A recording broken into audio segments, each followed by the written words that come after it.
పశ్చిమాసియాలో గత కొన్నేళ్లుగా ప్రతినిత్యం ఏదో మూల దాడులు జరుగుతూనే ఉన్న దుబాయ్ మాత్రం ఒక ప్రశాంతమైన దీవిలా ఉండేది. కానీ ఇప్పుడు ఆ నమ్మకం ముక్కలైపోయింది. ఇరాన్ నిర్వహిస్తున్న ప్రతీకార దాడులు దుబాయ్ని దెబ్బతీస్తున్నాయి.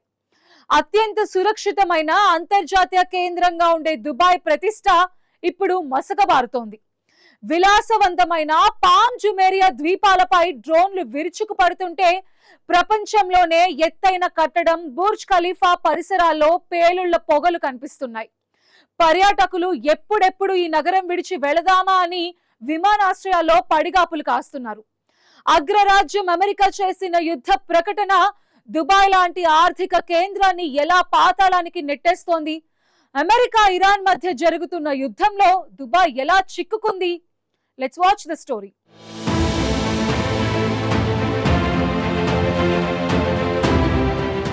పశ్చిమాసియాలో అత్యంత సురక్షితమైన నగరంగా ప్రపంచవ్యాప్తంగా గుర్తింపు పొందిన దుబాయ్ ఇప్పుడు భద్రతా సంక్షోభాన్ని ఎదుర్కొంటోంది. ఎన్నో సంవత్సరాలుగా యుద్ధాలు, రాజకీయ ఉద్రిక్తతలు, తిరుగుబాట్లు జరుగుతూ ఉండే మధ్యప్రాచ్య ప్రాంతంలో కూడా దుబాయ్ మాత్రం ప్రత్యేకంగా నిలిచింది. పశ్చిమాసియాలోని ఇతర దేశాల్లో పరిస్థితులు ఎలా ఉన్నా దుబాయ్ మాత్రం స్థిరత్వం, భద్రత, అభివృద్ధికి ప్రతీకగా ఎదిగింది. ప్రపంచవ్యాప్తంగా పెట్టుబడిదారులు, పర్యాటకులు, వ్యాపారవేత్తలు, ఉద్యోగులు తమ భవిష్యత్తు కోసం ఎంచుకున్న నగరంగా దుబాయ్ నిలిచింది. అయితే ఇప్పుడు ఆ ప్రతిష్టపై పెద్ద ప్రశ్నలు లేవనెత్తుతున్నాయి. ముఖ్యంగా ఇరాన్ చేపడుతున్న ప్రతీకార దాడులు ఈ నగర భద్రతపై ప్రపంచవ్యాప్తంగా చర్చకు దారితీస్తున్నాయి. తాజాగా మధ్యప్రాచ్యంలో తీవ్రంగా పెరిగిన సైనిక ఉద్రిక్తతలే ఈ పరిస్థితికి కారణమయ్యాయి. అమెరికా, ఇజ్రాయెల్ ఫిబ్రవరి 28న ఇరాన్కు వ్యతిరేకంగా ప్రారంభించిన దాడుల తర్వాత పరిస్థితి ఒక్కసారిగా మరింత ఉద్రిక్తమైంది. ఈ దాడులకు ప్రతిగా ఇరాన్ కూడా తన ప్రతీకార చర్యలను ప్రారంభించింది. ముఖ్యంగా గల్ఫ్ ప్రాంతంలో ఉన్న అమెరికా సైనిక స్థావరాలను లక్ష్యంగా చేసుకుని క్షిపణులు, డ్రోన్లను ప్రయోగిస్తోంది. ఈ నేపథ్యంలో పశ్చిమాసియా మొత్తం ఒక ప్రమాదకర భద్రతా వలయంలో చిక్కుకుంది.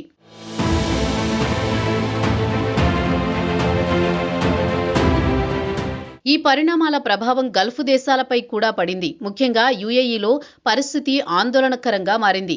ఇరాన్ నుంచి వచ్చే క్షిపణి, డ్రోన్ ముప్పు నేపథ్యంలో యుఏఈ అధికారులు అత్యవసర భద్రతా చర్యలు తీసుకోవాల్సి వచ్చింది.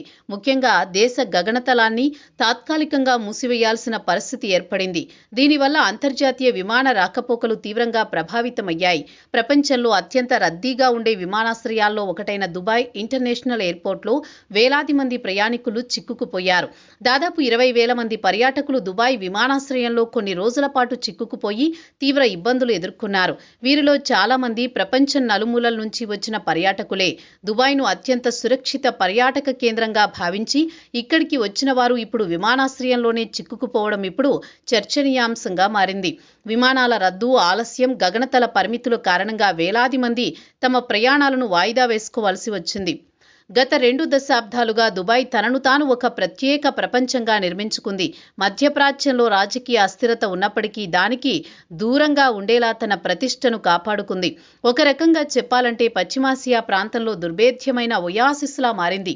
ప్రపంచ ఆర్థిక వ్యవస్థకు కీలక కేంద్రంగా, విలాసవంతమైన పర్యాటక కేంద్రంగా, అంతర్జాతీయ వ్యాపార కేంద్రంగా దుబాయ్ ఎదిగింది. ప్రపంచంలోని అతిపెద్ద హోటళ్లు, అత్యాధునిక మౌలిక వస్తువులు, అద్భుత నిర్మాణాలతో ఈ నగరం ప్రపంచ దృష్టిని ఆకర్షించింది. అయితే ఇప్పుడు ఈ ప్రతిష్టకు గండిపడే పరిస్థితి కనిపిస్తోంది. ముఖ్యంగా దుబాయ్ నగరంలోని ప్రసిద్ధ ప్రాంతాలపై జరిగిన కొన్ని సంఘటనలు ఈ భయాలను మరింత పెంచాయి. ప్రపంచవ్యాప్తంగా ప్రసిద్ధి పొందిన కృత్రిమ ద్వీప సమూహం పామ్ జుమేరియా ప్రాంతంపై జరిగిన డ్రోన్ దాడి తీవ్ర చర్చకు దారితీసింది. ఈ ప్రాంతం పర్యాటకులకు అత్యంత ఆకర్షణీయమైన ప్రదేశం. ఈత చెట్టు ఆకారంలో నిర్మించిన ఈ ద్వీప సమూహం దుబాయ్ విలాస జీవనానికి ప్రతీకగా నిలుస్తుంది.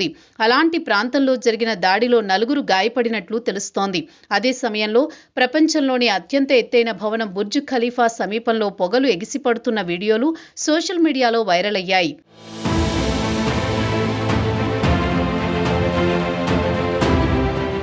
తాజాగా ఈ వీడియోలు విస్తృతంగా ప్రచారం కావడంతో ప్రపంచవ్యాప్తంగా ఆందోళన వ్యక్తమైంది.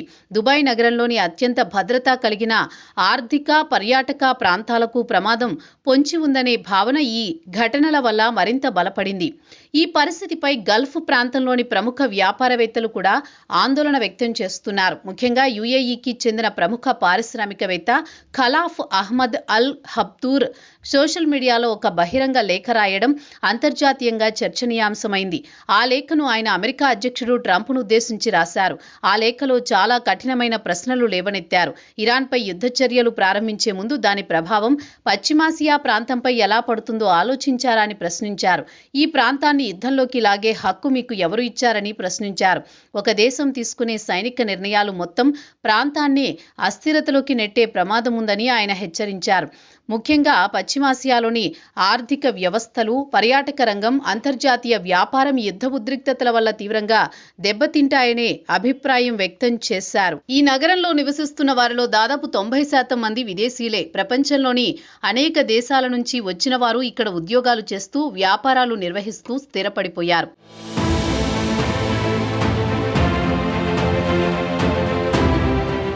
ప్రత్యేకంగా భారతీయ సంతతి ప్రజలు దుబాయ్ అభివృద్ధిలో కీలక పాత్ర పోషించారు.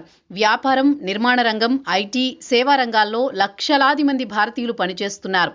అయితే ప్రస్తుతం ఏర్పడిన పరిస్థితుల నేపథ్యంలో అక్కడ నివసిస్తున్న కొందరు విదేశీయులు తమ భవిష్యత్తుపై మళ్లీ ఆలోచించడం ప్రారంభించారని తెలుస్తోంది. దుబాయ్లో ఇప్పటి వరకు ఉన్న ప్రధాన ఆకర్షణ శాంతి, భద్రత, స్థిరత్వం. మధ్యప్రాచ్యంలో ఎక్కడా లేని విధంగా ఇక్కడ ఒక స్థిరమైన వాతావరణం ఉందని భావించి ప్రపంచ నలుమూలల నుంచి ప్రజలు వచ్చి నివసిస్తున్నారు.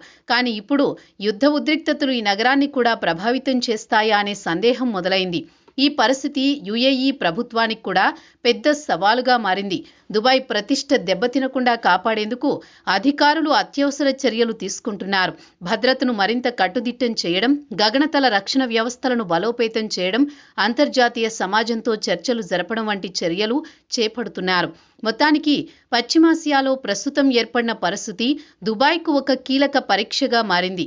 ఎన్నో సంవత్సరాలుగా నిర్మించుకున్న సురక్షిత అంతర్జాతీయ కేంద్రం అనే ప్రతిష్టను ఈ నగరం కాపాడుకోగలదా లేదా అన్నది ఇప్పుడు $1 మిలియన్ ప్రశ్నగా మారింది. మధ్యప్రాచ్య రాజకీయ ఉద్రిక్తతల ప్రభావం ఎంత దూరం వరకు వ్యాపిస్తుందో కూడా ఈ సంఘటనలు సూచిస్తున్నాయి. ఒక ప్రాంతంలో జరిగే యుద్ధం ఎంత వేగంగా ప్రపంచంలోని ఇతర ప్రాంతాలపై ప్రభావం చూపగలదో దుబాయ్ పరిస్థితి మరోసారి స్పష్టం చేస్తోంది.